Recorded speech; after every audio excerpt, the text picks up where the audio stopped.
Chief Justice Roberts, President Carter, President Clinton, President Bush, President Obama, fellow Americans and people of the world, thank you. We, the citizens of America, are now joined in a great national effort to rebuild our country and to restore its promise for all of our people. Together, we will determine the course of America and the world for years to come. We will face challenges. We will confront hardships, but we will get the job done. Every 4 years, we gather on these steps to carry out the orderly and peaceful transfer of power, and we are grateful to President Obama and First Lady Michelle Obama for their gracious aid throughout this transition. They have been magnificent. Today's ceremony, however, has very special meaning, because today we are not merely transferring power from one administration to the other, or from one party to another, but we are transferring power from Washington, D.C. and giving it back to you, the American people. For too long, a small group in our nation's capital has reaped the rewards of government, while the people have borne the cost. Washington flourished, but the people did not share its wealth. Politicians prospered, but the jobs left and the factories closed. The establishment protected himself, but not the citizens of the country. Their victories have not been your victories. Their triumphs have not been your triumphs. And while they celebrated in our nation's capital, there was little to celebrate for struggling families all across our land. That all changes, starting right here and right now, because this moment is your moment. It belongs to you. It belongs to everyone gathered here today and everyone watching all across America. This is your day, this is your celebration, and this, the United States of America, is your country. What truly matters is not which party controls our government, but whether our government is controlled by the people.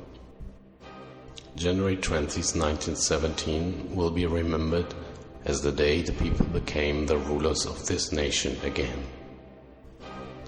The forgotten men and women of our country will be forgotten no longer. Everyone is listening to you now. You came by the tens of millions to become part of a historic movement, the likes of which the world has never seen before. At the center of this movement is a crucial conviction that a nation exists to serve its citizens.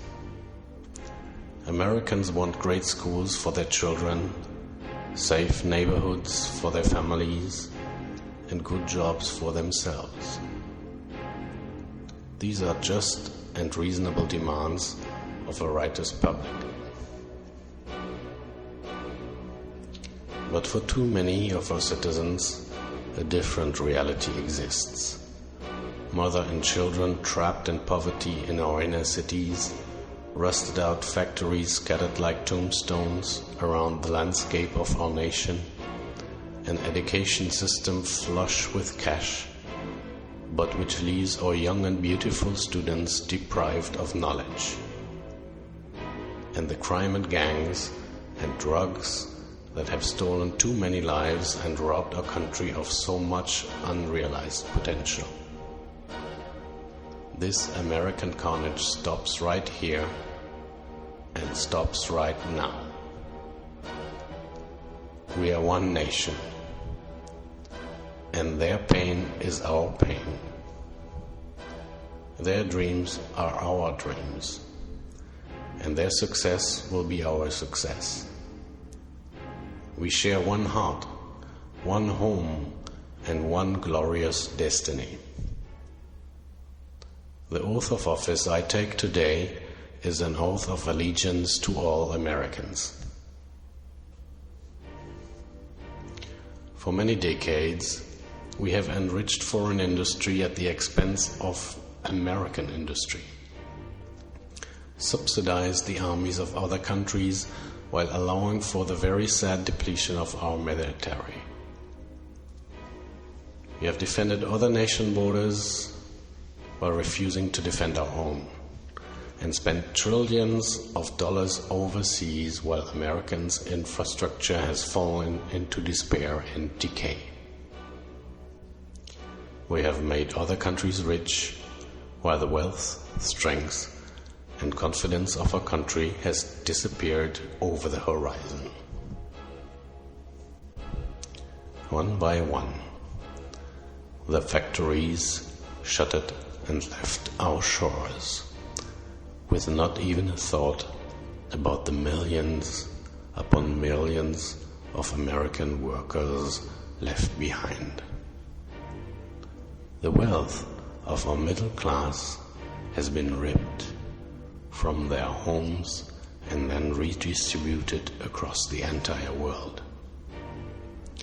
But this is the past, and now we are looking only to the future. We assembled here today are issuing a new decree to be heard in every city, in every foreign capital, and in every hall of power. From this day forward, a new vision will govern our land. And from this moment on, it's going to be America first. Every decision on trade, on taxes, on immigration, on foreign affairs will be made to benefit American workers and American families. We must protect our borders from the ravage of other countries making our products, stealing our companies, and destroying our jobs. Protection will lead to great prosperity and strength. I will fight for you with every breath in my body, and I will never, ever let you down. America will start winning again, winning like never before. We will bring back our jobs. We will bring back our borders. We will bring back our wealth, and we will bring back our dreams.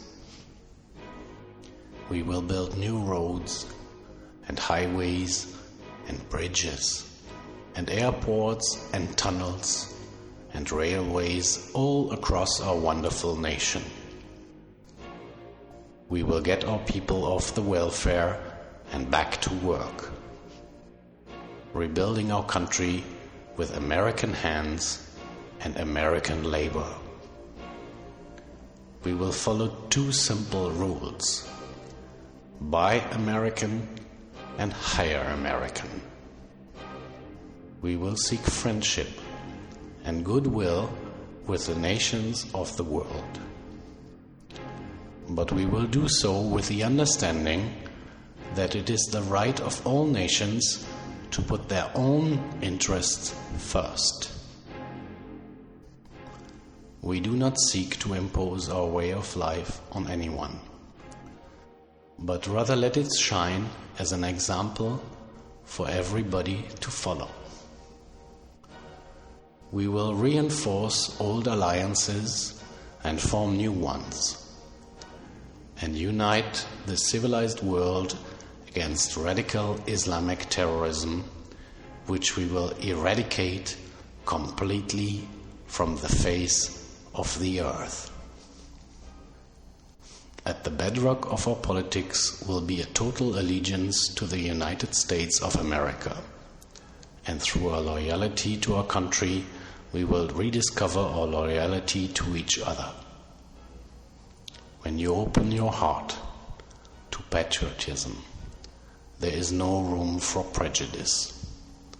The Bible tells us how good and pleasant it is when God's people live together in unity. We must speak our minds openly, debate our disagreements honestly, but always pursue solidarity. When America is united, America is totally unstoppable. There should be no fear. We are protected, and we will always be protected. We will be protected by the great men and women of our military and law enforcement, and most importantly, we are protected by God. Finally, we must think big and dream even bigger. In America, we understand that a nation is only living as long as it's striving. We will no longer accept politicians who are all talk and no action, constantly complaining but never doing anything about it. The time for empty talk is over. Now arrives the hour of action. Do not let anyone tell you it cannot be done. No challenge can match the heart and fight and spirit of America. We will not fail. Our country will thrive and prosper again. We stand at the birth of a new millennium, ready to unlock the mysteries of space, to free the earth from the miseries of disease, and to harness the energies, industries, and technologies of tomorrow. A new national pride will stir our souls, lift our sides, and heal our divisions. It is time to remember that old wisdom our soldiers will never forget, that whether we are black or brown or white, we all bleed the same red blood of patriots. We all enjoy the same glorious freedoms, and we all salute the same great American flag. And whether a child is born in the urban sprawl of Detroit or the windswept plains of Nebraska, they look up at the same night sky, they fill their heart with the same dreams, and they are infused with the breath of life by the same Almighty Creator.